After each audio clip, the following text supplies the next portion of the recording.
प्रभाग क्रमांक 2 या प्रभागामध्ये मी वास्तव्याला येऊन 20 वर्ष झाले आणि तेव्हापासून बघतो आहे की इथले रोड कच्चे आहेत, काही कच्चे आहेत, त्याला डांबरीकरण किंवा सिमेंट हवे आहेत. नाल्यांच्या समस्या आहेत, नेहमी तुंबलेल्या असतात. त्याचबरोबर इथला जो बगीचा आहे नव्यानं झालेला त्याची पण सुधारणा व्हायला पाहिजे. आणि रोड सफाई. या विकास कामासाठी कोणते उमेदवार निवडाल, कोणता चेहरा निवडाल? या विकास कामासाठी तरुण चेहरा पाहिजे आणि तरुण चेहऱ्यामध्ये जे काही आता उमेदवार उभे आहेत या विभागामध्ये, तर तरुण उमेदवार मला एकच दिसते आणि ते म्हणजे डिलन शैलेश केळझरकर. तरुण आहेत, सामाजिक कार्यकर्ते आहेत. त्यांना इथे वास्तव्याला वार्डात त्यांना 20-25 वर्ष झाले. त्यांना समस्याची जाण आहे, सामाजिक जाण आहे, परिस्थितीची जाण आहे आणि मला वाटते त्या होतकरू आहेत. त्यामुळे त्यांना मतदान करणं योग्य राहील.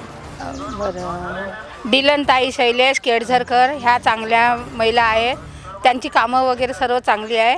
त्यांचा आमच्या वार्डामध्ये पाठिंबा आहे आणि त्यांना निवडून द्यावं अशीच माझी विनंती आहे. समस्या तर पूर्ण पडल्या इथं, नाल्याची आहे, रोडची आहे, घरोदी कोणते कामं राहिली त्यात वार्ड मेंबरकडे जावं तर तो लक्ष देत नाही. आपण त्याला साहेब म्हणावं, तो तिकडं पाहते इकडं पाहते. घरी जरी असला तर घरी नाही आहे म्हणून म्हणते. आम्ही गरीब लोकांची सुनाई कोणी करत नाही. आम्ही जो आमचं मत पडेल त्याला मत देऊ, पर चांगला वाला करणारा, गरिबावर लक्ष देणारा उमेदवार पाहिजे. मी संगीता संजय वाकडे. आमच्या वार्डात नाल्या पाहिजे, रोड पाहिजे, तसेच नळाचं पाणी पण भरपूर आम्हाला मिळत नाही आहे. लाईट पण पाहिजे. घर टॅक्स खूप येतो, लाईटाचं बिल खूप येतो, नळाचं बिल खूप येतो. आम्ही कोणते कामं करायचे, कोणतं भरायचं, याचं सर्व सरकार म्हणजे जे कोणी निवडून येणार त्यांनी लक्ष दिलं पाहिजे. आणि आमच्या वार्डात म्हणलं तर आजचं पावर म्हटलं तर छायाताई हजारेचा पावर जास्त आहे. प्रभाग क्रमांक 2 आहे आपला, नेहरू नगर. समस्या तर भरपूर आहे आता भाऊ. नाल्या रस्ते बहुत काही काम आहे.